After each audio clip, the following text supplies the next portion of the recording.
Teman-teman, selamat datang di Remote Worker Indonesia. Di sesi ini saya ingin ngebangun suatu pet yang agak saya overlook ya, atau underlook. Jadi saya agak ke skip, yaitu job yang jenisnya adalah virtual assistant. Yang ini, yang virtual assistant. Kenapa saya rada overlook? Karena saya pikir teman-teman lebih condong ke programmer atau desainer yang rate-nya jauh lebih tinggi. Kemudian jadi saya skip aja deh yang virtual assistant. Tapi ternyata teman-teman banyak yang potensial sebenarnya lebih cocok ke virtual assistant. Meskipun kalau secara rate virtual assistant itu emang nggak sebanyak pekerjaan yang kayak programmer atau desainer. Memang nggak sebanyak itu. Tapi kalau dibandingkan dengan pekerjaan lokal itu udah bagus banget. Udah keren banget. Contoh ya saya lihat seperti ini. Job kalian di Upwork yang kita jadikan platform untuk virtual assistant, kamu lihat jobnya itu ada 14 ribu job. Ya kan banyak banget.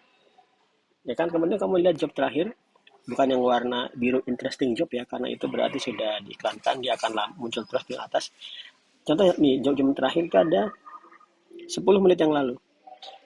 Oke, ini 10 menit yang lalu juga, 13 menit yang lalu. Jadi jobnya itu banyak banget. Nah, tapi sebentar, ada pesan apa?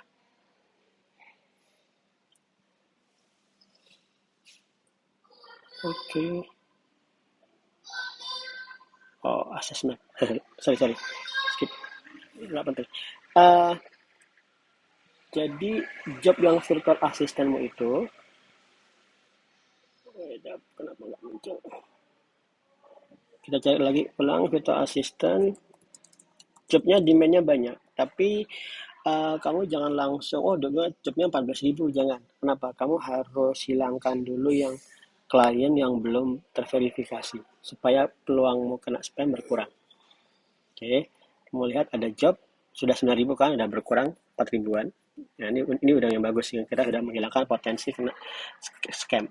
Right, ini ada job-jobnya 14 menit yang lalu, 14 menit yang lalu. Banyak kan? Nah, pertanyaan saya sekarang, mudah nggak meng-apply job virtual assistant? Tapi sebelum kita ngobrol tentang mudah tidaknya job virtual assistant, kita adalah dahulu rate-nya ya. Nah, rate itu saya lebih condong ke yang hourly. Hourly itu kamu adalah dibayar saat mengerjakan. Jadi akan punya peluang kamu kerjanya relax. Karena seperti ini, kerja 2 jam dibayar 2 jam. Karena kalau kerjaan yang fixed price, harga tetap itu adalah kalau sudah rampung baru dibayar. Masalahnya adalah gimana kalau kamu ngerjain lebih dari yang waktu yang standar, ya itu rekod. Tapi arti juga sebaliknya, gimana kalau kamu ngerjakan di bawah waktunya, nah itu juga bisa. Tapi saya tetap lebih suka yang modelnya hourly karena dibayar pasti. Right. Sekarang kita lihat job yang hourly itu rate-nya di angka $3 sampai $4. $3 sampai $4. Kita ambil aja angka yang paling tinggi ya, $4. Jadi kamu lihat kalau virtual assistant gajinya 4, 3, 4, kemudian 3 sampai $6, kemudian 12 sampai 60. Sorry, salah. Ini project manager. Yang benar yang ini, yang $3. Kamu bertanggung jawab untuk mencatat produk dan mengecek tulisannya untuk dibuat ke listing dengan typo sedikit, kesalahan ketik sedikit. Nah, jadi virtual assistant itu benar-benar tugas ngetik ya, tugas entry data. Kamu lihat, 3 sampai $6.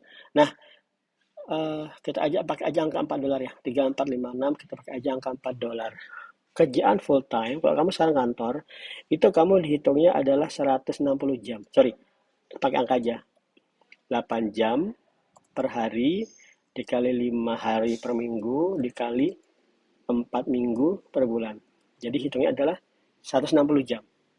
Right. Nah, tadi kamu bilang, kamu kasih tahu dia digaji dalam katakanlah $4, 4 USD. Kalau full time gajimu adalah $640 untuk gaji $4. Oke, sekarang kita pakai aja langsung. 640 USD itu IDR itu berapa? Udah bagus kan? Udah 9 juta kalau full time. Nah, ini mungkin ngelebihin gaji kalian yang programmer. Setuju nggak?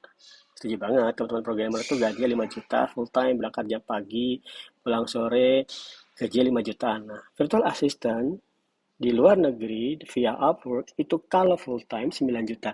Saya bilang kalau full time ya, karena juga namanya juga freelance, nggak mesti full time. Tapi kalau kamu performanya bagus dan kliennya memang punya banyak job, kamu bisa banget di hire full time. Uh, Kemudian contoh di sini. Nah, gimana cara tahu dia full time apa enggak? Kamu lihat di sini. Less than 30 hours per week. Ini berarti nggak full time. Full time itu kan 40 jam per minggu, ya kan? Nah ini kok 30 hour plus, ini kemungkinan full time. Mungkin nggak full time, ya kita anggap aja full time lah ya. Kalau sudah 30 jam lebih itu, seminggu kan 8 jam. Kalau udah 30 lebih itu ya, itu hanya full time. Nah, itu ya full time. Oke. Jadi kalau kalian mau buat cari yang full time di sini, nah ini more than 30 hours per week kalau kamu pengen cari pekerjaan yang full time. Nah, ini full time semua ini. Nah, kamu lihat executive virtual assistant. Educated professional leader can give direction to the other fans, can take constructive criticism, will fire a VA who is not performing early, commits to excel and ready to join a winning team as well as all skills to be able to lead the one online, etc. Jadi virtual assistant itu adalah asisten, sekretaris. Bayangkan seorang project manager atau seorang eksekutif perusahaan yang butuh butuh asisten sekretaris yang tolong jawaban email-emailku, tolong buatin Google Sheet yang isinya adalah data percakapanku, tolong kirimkan email, tolong riset. Nah, virtual assistant seperti itu tugasnya. Dan sudah saya beritahu, pertama gajinya hitungan lokal udah tinggi. Kemudian kembali ke statement saya yang pertama. Pak Eko, kenapa tadi Pak Eko bilang gajinya, Pak Eko overlook atau mengabaikan kerjaan yang virtual assistant? Jawabannya adalah karena saya programmer, saya tuh terbiasa dengan gaji-gaji programmer yang rate-nya tuh sudah luar biasa. Katakanlah Python ya, sampai Python aja. Coba kamu lihat, gaji udah langsung $15 kan? Gaji udah langsung $15. Nah, kalau gini gimana? Nah, gimana hitungan coba? Jadi kan ini $4 nih. $15 berarti berapa coba? 2.400 dibandingkan dengan 640. Coba kita lihat sekarang. 2.400 USD to IDR 34 juta, ya kan? Kayaknya saya rada overlook pekerjaan virtual assistant karena saya pikir kalau sekalian udah kamu kerja remote, push aja deh jadi programmer atau jadi desainer yang gajinya langsung $15 di angka 30-an juta.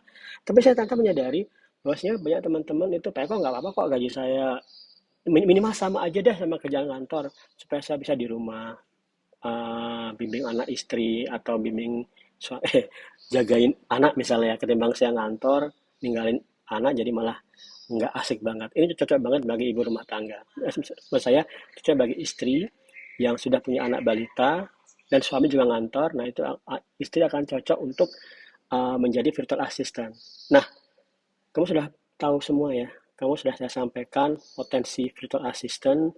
Kemudian kamu sudah tahu juga peluangnya, dan kamu sudah tahu juga gambaran besar pekerjaan virtual assistant seperti apa. Right?